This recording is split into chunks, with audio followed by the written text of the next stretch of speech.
Welcome to the Growth Lab, where business ambition meets motherhood. I'm Luba, a mom of three, a self-made millionaire, speech-language pathologist, and founder of 2 clinics and sensory play gyms and a mobile therapy bus unit.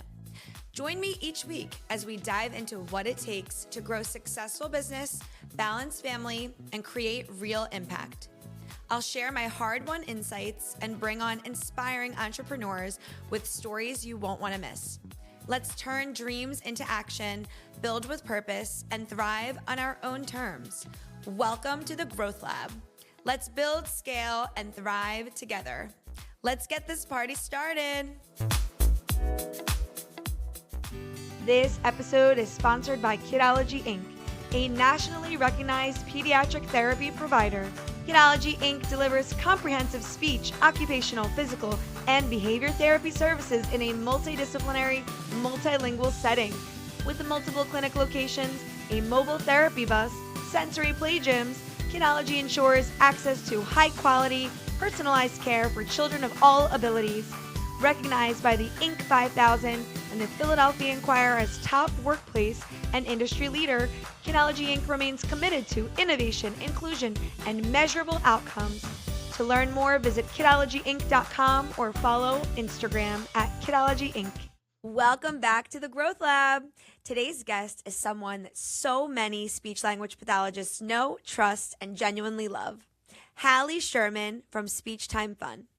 Hallie spent years in the school system, in the trenches, doing the real work with kids, and then she did something very brave. She took what she knew, what worked, and what clinicians were struggling with, and she built something bigger. She created one of the most recognizable online platforms in our field, helping SLPs feel more confident, prepared, and supported. Hallie is a clinician, an educator, a business owner, and a mom. And today we're diving into how it all started, how it's going, and what's next. Please help me welcome Hallie Sherman to the Thank you Growth so much for Lab. having me. This is so I'm fun. so excited. Let's go back to the origin story. Okay. So tell me what actually originally even drew you in to speech language pathology. We're going all the way back. All the way back. So I knew, so I went to undergrad completely undecided. I knew that I thought maybe psychology, maybe business. Could go either way. Ended up doing either, which is funny that now I have a business owner, but like that was not like what I thought maybe accounting or more. I didn't know what. Like my dad told me to go for business, and my mother told me to be a teacher. I did not want to be a teacher, so I was defiant on both of them. And I knew I wanted to work with kids. I always loved, I was like a camp counselor growing up, and knew I wanted to make a difference, but I didn't want to be a teacher. And I just asked around, found someone who was going for speech therapy. I was like, that sounds interesting. And I was never a star student. Like Right. I was like that average B kid without trying. And all of a sudden I started going to these intro speech pathology classes, and I didn't mind studying. Like I just found You were interested. I was interested. Like, and not that Yeah. I found it easy, because it was definitely not easy, but I was like, oh, I could do this. That first summer, I was a sub in like a para assistant in a special ed preschool, and I just tried to just immerse myself in every setting possible. Like I was still an undergrad at this point, but I wanted to just like shadow people, and how can I just be asking questions and learning what my opportunities and options were. And I just fell in love with it. And I ended up, for someone who was not a great student, I ended up graduating with honors in the speech program, and went straight to graduate school and never looked back. I knew I wanted to work in the schools, especially in New York. That was where like the best salary was and best Yep. opportunity for, being a mom and having the schedule of my kids. So I went straight to there. Okay, so you took your love of children, people, and took a chance, another chance you took, and ended up loving it. And voila, here we are today, right? So simple. So if it was really that easy. No, not at all. And I know you said you always saw yourself in schools. Did you ever think that you would deter and maybe try a different track in speech therapy?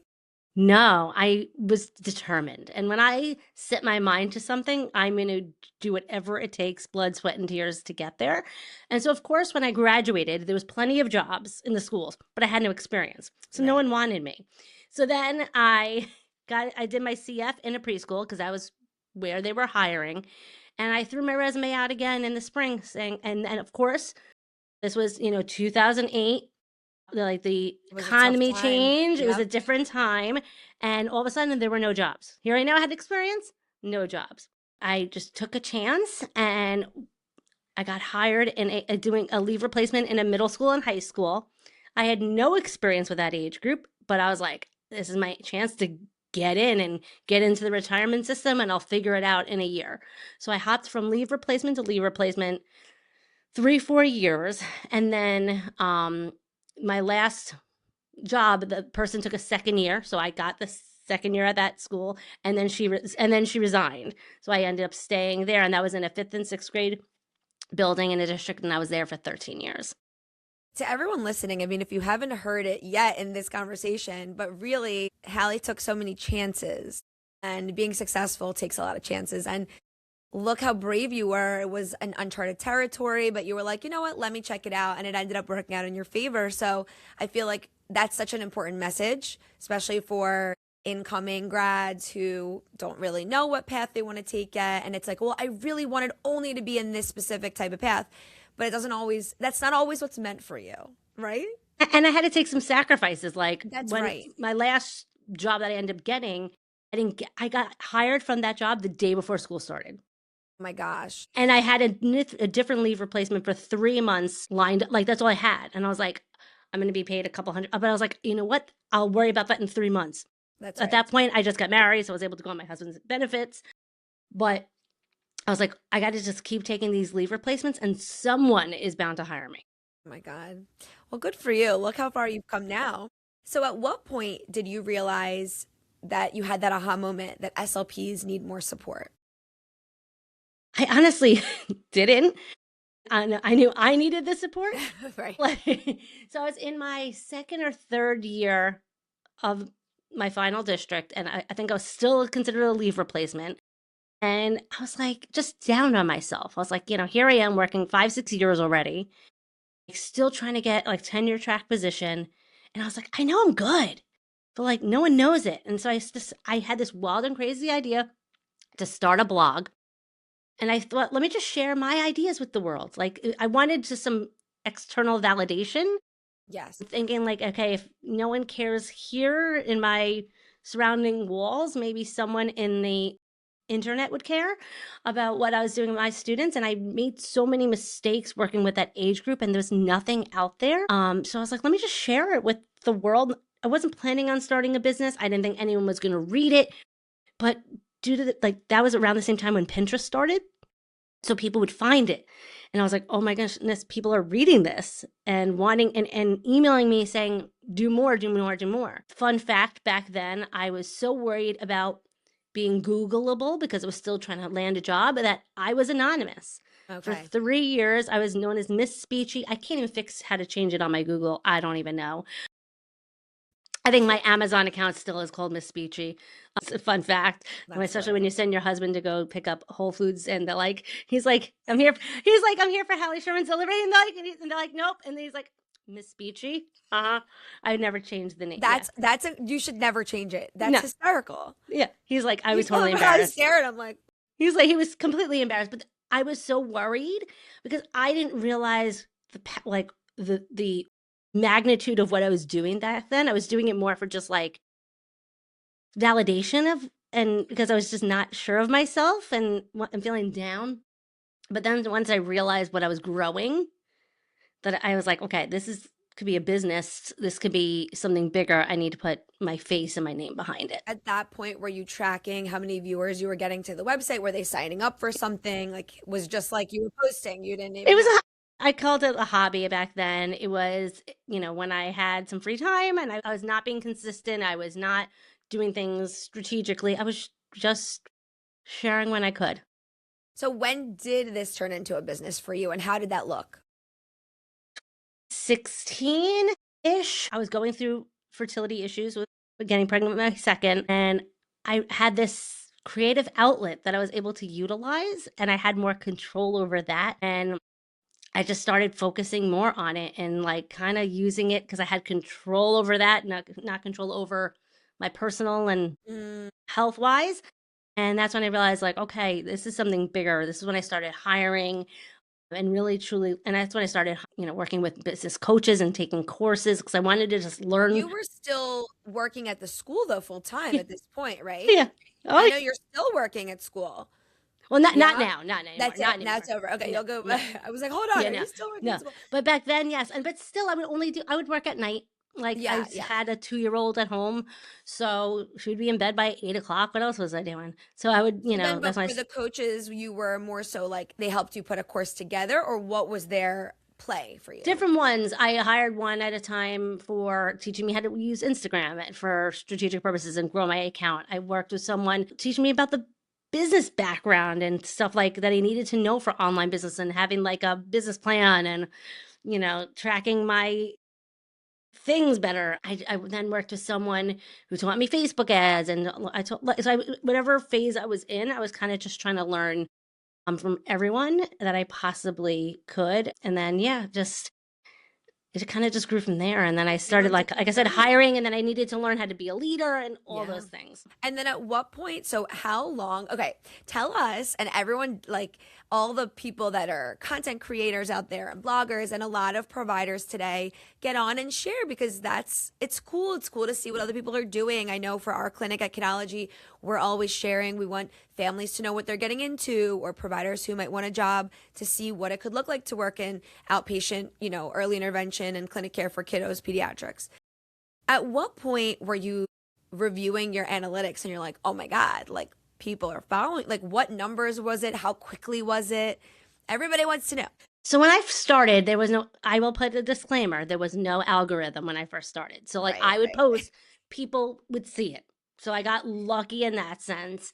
Again, still, I was not strategic in the like, let me post at 8 o'clock in the morning every single day.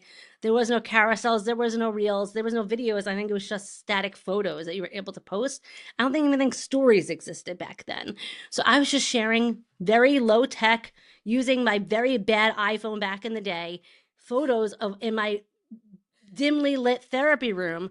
Like in between sessions, I would just take quick pictures of what I was doing and sharing it. Back then, I was anonymous. So I wasn't even showing my face, but I don't even really remember. I couldn't even tell you. I don't know. Pull out I the think timeline. when I think back then when stories started and you needed to have like 10K to have like a swipe up with a link. I think and when I finally hit that, I was like, oh my God, there's 10,000 people following me. Like that's crazy. That's So crazy. yeah. That's awesome. So that was kind of like your awakening. And then from there, you started to get smarter, train Yes. yourself so that you could grow. Did you Yes. already know that you wanted to put out a course at that point? I didn't know anything. I was just on Teachers Pay Teachers, Yep. putting out resources when I could. There was, again, no strategy behind it. It was when I had an idea, an aha moment that I needed for my students. I put it together and put it on TPT. When for you were you like, okay, this can be a business though?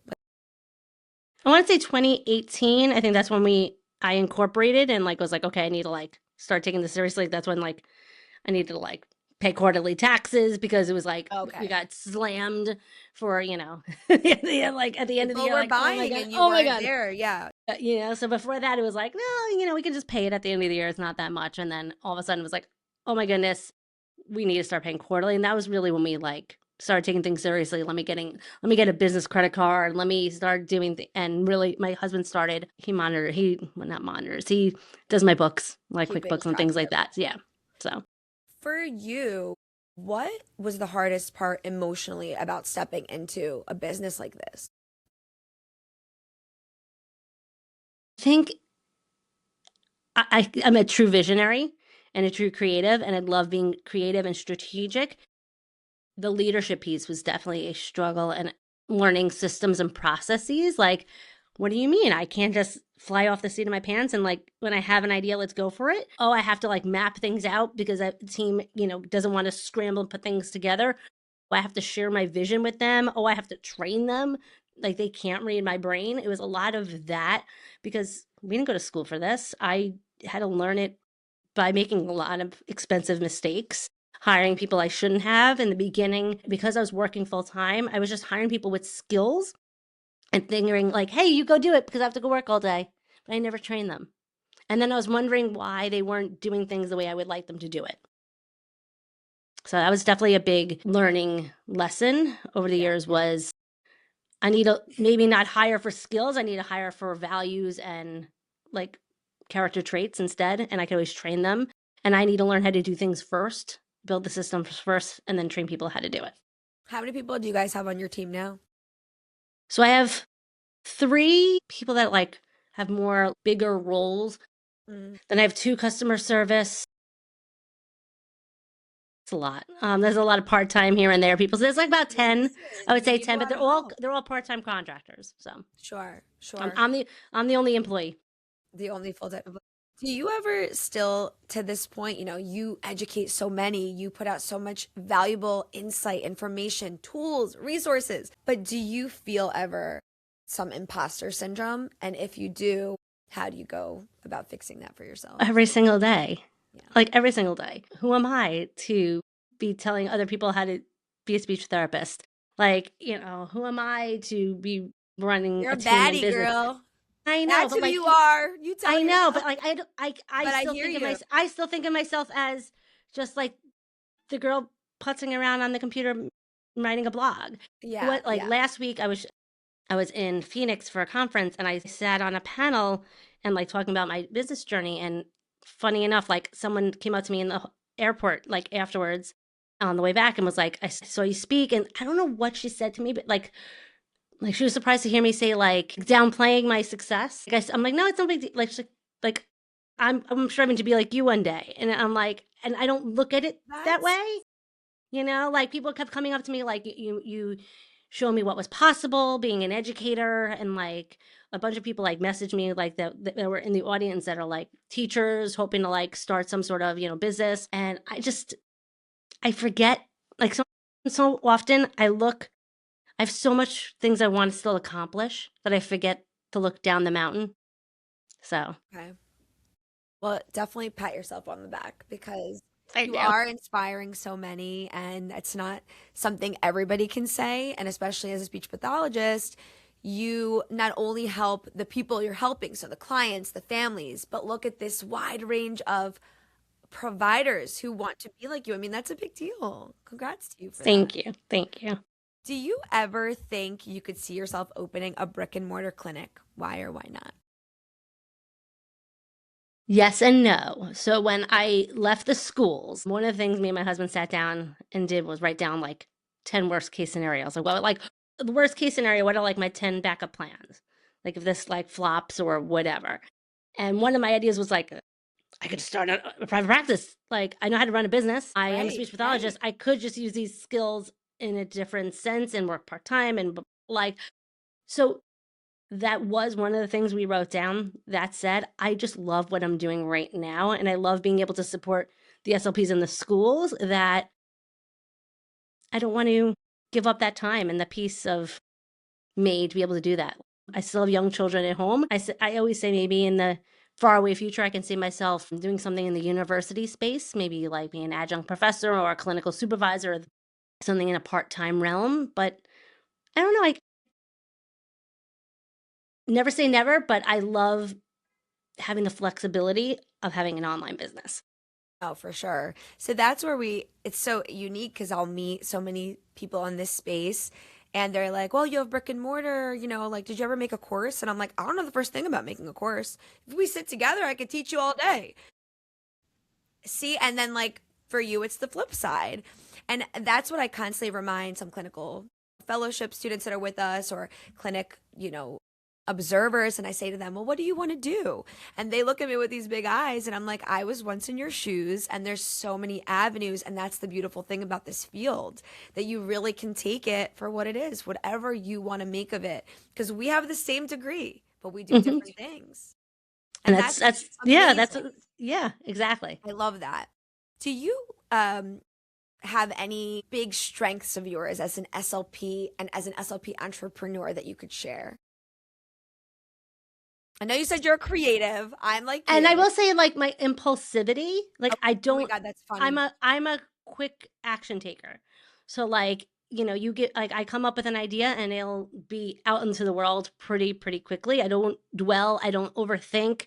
I'd rather it be out there and messy and fix it later. I'm not a perfectionist. Sometimes I wish I was one, but that's definitely one of my strengths and has gotten me to where I am, and something a lot of my business coaches have called me out on and said, like, you're one of the biggest action takers. We will be working through some sort of struggle or challenge, and they give me feedback, they give me ideas, and I'm sending out that next email 30 seconds later than I need to, or I just don't overthink things, which is a good and bad thing, because I always have a lot of ideas brewing and it keeps me up at night.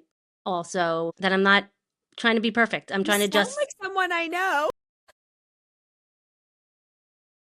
So funny. Oh my God. I hear you loud and clear. I couldn't hear you louder because I know what you're saying. And it's a great trait. I know some people are like, slow down, don't get ahead of yourself, but I'd rather not dwell, move, and then correct. Just and I say that all the time. And I think a lot of people feel unprepared, Mhm. but rather than listen to that idea when it's alive, they wait and then it fizzles. And they use that perfectionism as procrastination. That's And right. and I it's not that I don't care about it being perfect. I always go back to my why. Why am I doing this? Like, yes, I love having a business and I love being able to support my family, but I also love the impact I'm having in the SLP community. And if I sat around and waited for it to be perfect, I would have never put it out there. And I'd rather just try. What's the worst that happens? It flops. I've had many ideas flop. Trust me, many. You're so smart and you have so much to offer in terms of your expertise here and for clinicians. This episode is sponsored by Kidology Inc., a nationally recognized pediatric therapy provider. Kidology Inc. delivers comprehensive speech, occupational, physical, and behavior therapy services in a multidisciplinary, multilingual setting. With multiple clinic locations, a mobile therapy bus, sensory play gyms, Kidology ensures access to high-quality, personalized care for children of all abilities. Recognized by the Inc. 5000 and the Philadelphia Inquirer as top workplace and industry leader, Kidology Inc. remains committed to innovation, inclusion, and measurable outcomes. To learn more, visit kidologyinc.com or follow Instagram at Kidology Inc. What excites you more, scaling online impact or the hands-on clinical leadership? That's a toughie. It's a tough one because I'm not really right now doing the hands-on clinical. Do you utilize your products? So when they purchase the products, Yes. and maybe it's larger than just a single clinician, maybe it's a center or a school or something like that. Are you going there to facilitate it all? Or No. just So it's answer? all I mean, if they want to, they can, but we really it's more just they get access and they can utilize it. So I love having that impact that ripple effect that I'm helping them and their students and job satisfaction, and they can be there for their family. I love that. But I also, the one hands-on thing I do love going and presenting at different conferences and things like that. So that way I get to see the SLPs having those aha moments like, oh, I can do this. It's not that overwhelming. And I love being able to do that. So I'm not really necessarily doing hands-on clinical stuff with the materials anymore that I used to use the materials with my students. And I used to, and sometimes I'll, bribe my own children at home, and this way they can model how they would use it. But they don't like doing extra homework if they don't have to. But I do love being able to train, and whether it's virtually or in person, to see, SLPs having those big shifts that they can get their time back. For sure. Speaking of children, do your girls have any interest in following in mom's footsteps? No. No, my daughter for her 6th grade yearbook, she had to I was like, what do you want to be when you grow up? She was famous. She's like you, You're like, but mommy. how are we gonna get there And then though? and then she's like, okay, like you. I'm like, okay, as long as we're not thinking you're gonna be like, on like, The Voice or like any other or the next I don't know, superstar like Famed musician when she defines can't it sing for differently anything. now. Yeah, But yeah. I'm hoping I have 2 girls. If one of them wants to be the speech pathologist, one of them wants to be the business person, and they can come together, that would be great.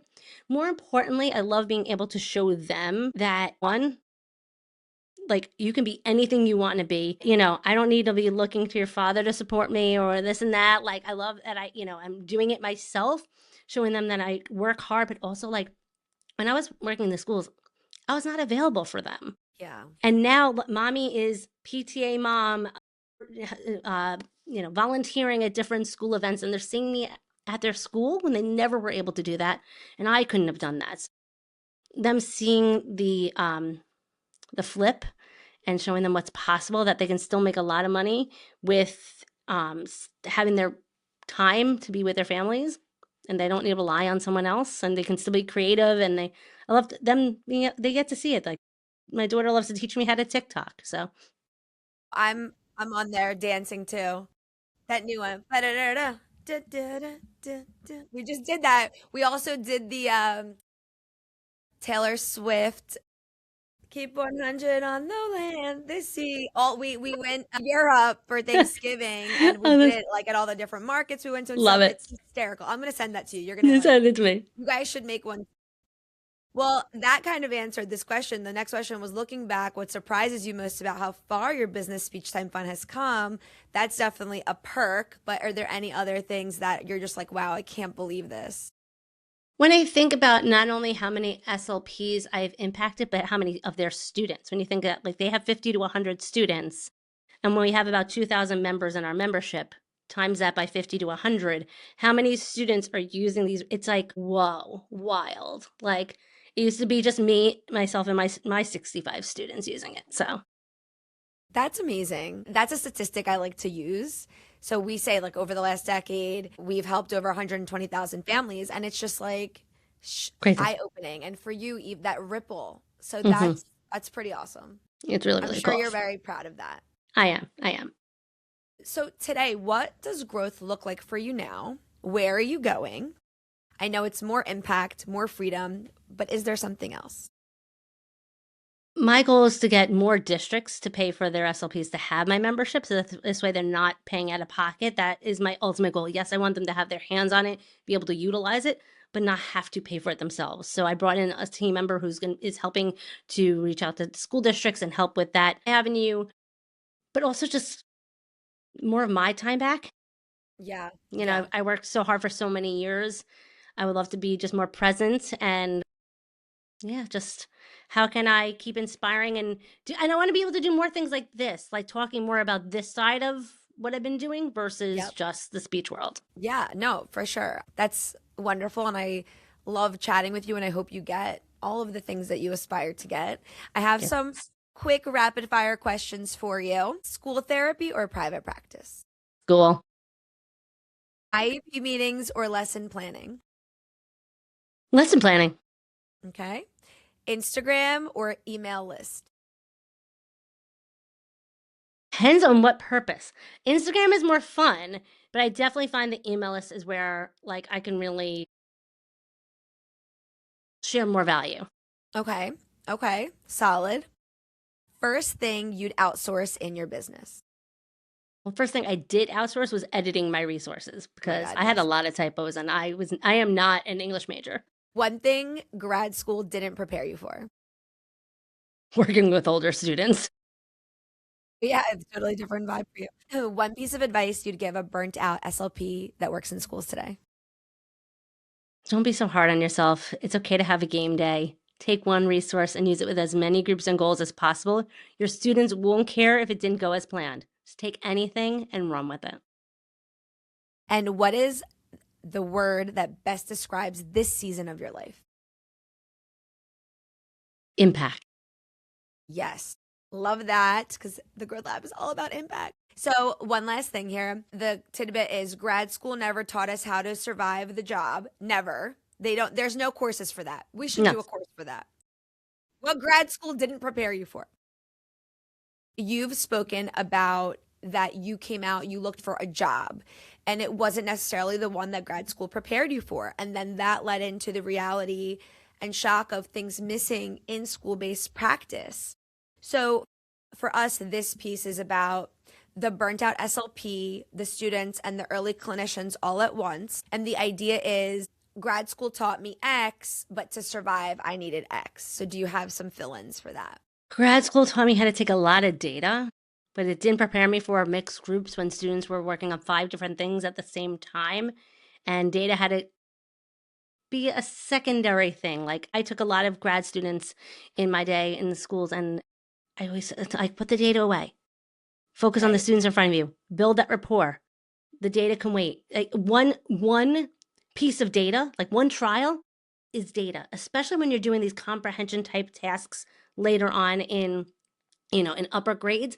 You're not going to have like that drill and kill of 10 times and of tally marks, and your students, like if you're focusing on the tally marks and not the students in front of you, you're not going to build that rapport. You're missing it. You're missing the whole thing. And as clinicians, we're allowed to build the tools that we wish existed. And I think that's exactly what you did.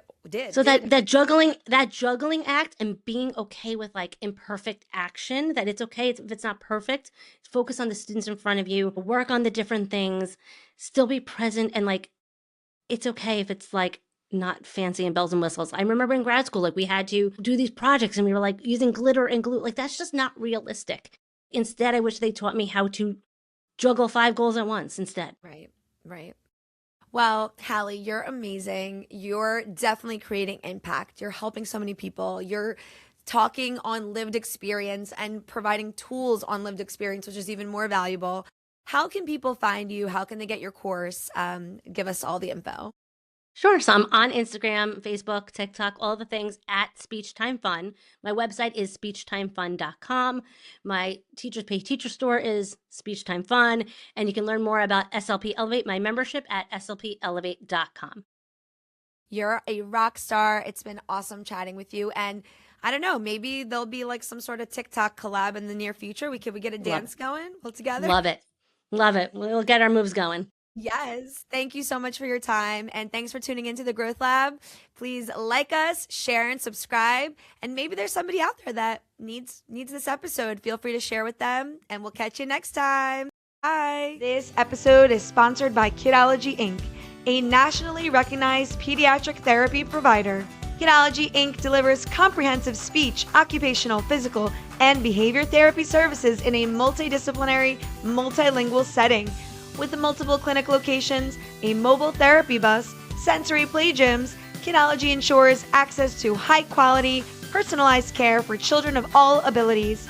Recognized by the Inc. 5000 and the Philadelphia Inquirer as top workplace and industry leader, Kidology Inc. remains committed to innovation, inclusion, and measurable outcomes. To learn more, visit kidologyinc.com or follow Instagram at Kidology Inc.